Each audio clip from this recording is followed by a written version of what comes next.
Hello everyone and welcome to another episode of the Road to GT Academy 2013. As you can see, this is episode 4 and it's about racing and who you race with, why you should race and everything like that. It's not going to be as long as the other videos because there's only so much you can say about racing, so I've got a few clips of just the racing that I've done recently, and I'll just explain a few things about why you should actually consider who you race with a bit more seriously to help you improve as a driver.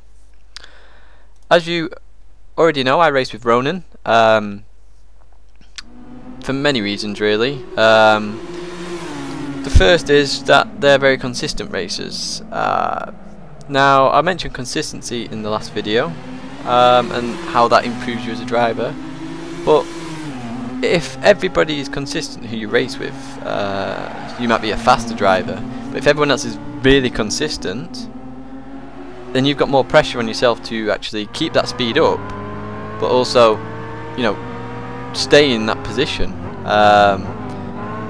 And if you're a slower driver, it actually helps if the quicker drivers are consistent, because you might be able to follow them for a few more laps, figure out where you're going wrong, and improve that way. So I mentioned there about how you can improve on where you're going wrong by following people. People use that in the academy and the time trial. Some people follow the ghost just to get an idea of lines and things like that that they might have been getting wrong. And that's another reason why you should race, because it can help you identify weaknesses. And you may do all these time trials, you may think, right, okay, I'm on the pace now and just, you know, I should be in with a shot at the next GT Academy. If you then race people like Ghost, like everyone knows Ghost is like my main rival, like the quotes rival, as he's a good friend as well. I race Ghost, you know, sometimes I'm faster, sometimes Ghost's faster, and because we push each other that way, I can identify my weaknesses, I'm sure Ghost identifies his weaknesses on certain tracks, and we can push each other and sort of strengthen our overall pace, as well as strengthen ourselves as a driver as well.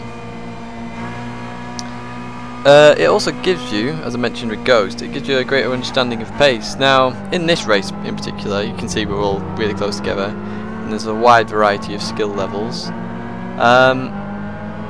It gives you an idea of where you are on pace. You know, if you pick just a lounge full of the quickest guys in the world, say you pick the top 20 from the GT Academy, I wouldn't be in that, you know, and you were, I don't know, ranked 2000. If you go into a lounge with those, you're more than likely going to lose contact with them pretty quickly in a race, and then suddenly you're on your own, you're losing time on every corner, so you can't really identify your strengths, and you're not really picking up any tips from following them, and you should really consider who you race with. So I race with Ronin. Sorry I keep like mentioning Ronin, but that's who I race with, so I use them a lot, and I race with them because it's got a wide variety of skill levels, everyone has fun and everyone has a laugh. Now I'm sure the without sounding insultive, the lower skilled guys, or the slower drivers, I'm sure they actually learn from people as they race different lines. I know somebody called Delaney, who I raced with at Ronin, he was following me on one lap and he did his fastest lap of the race.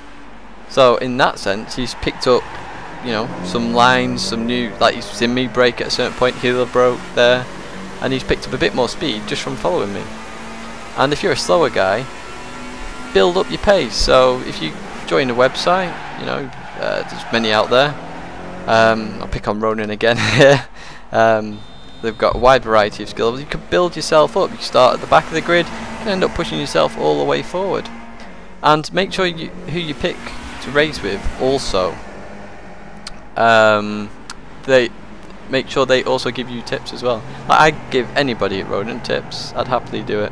I usually help with apex speeds. If anyone asks for it, I will instantly tell you an apex speed that I think is right, or a braking point, or something like that.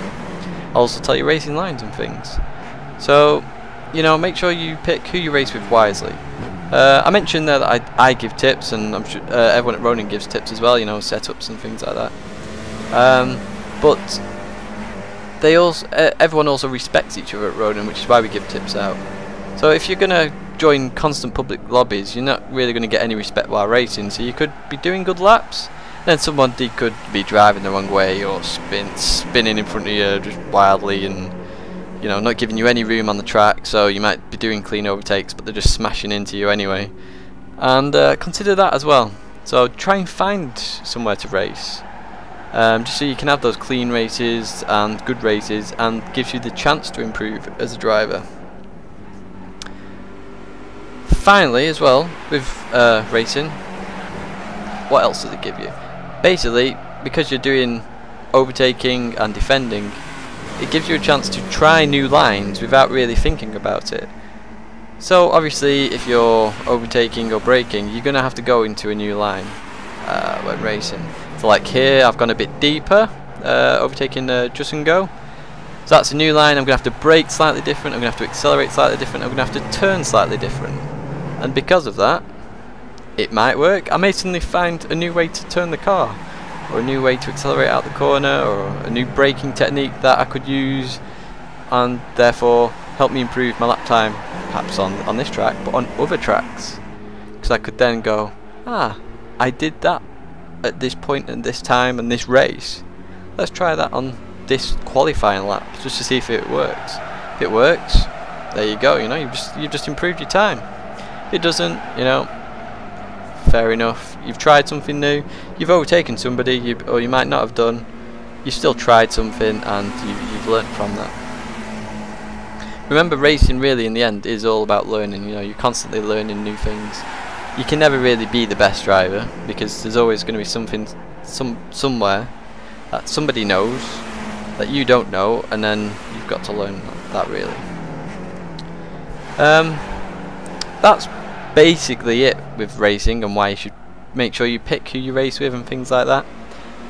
I'll leave a description if you want to check out Ronin if you're struggling to find places to race.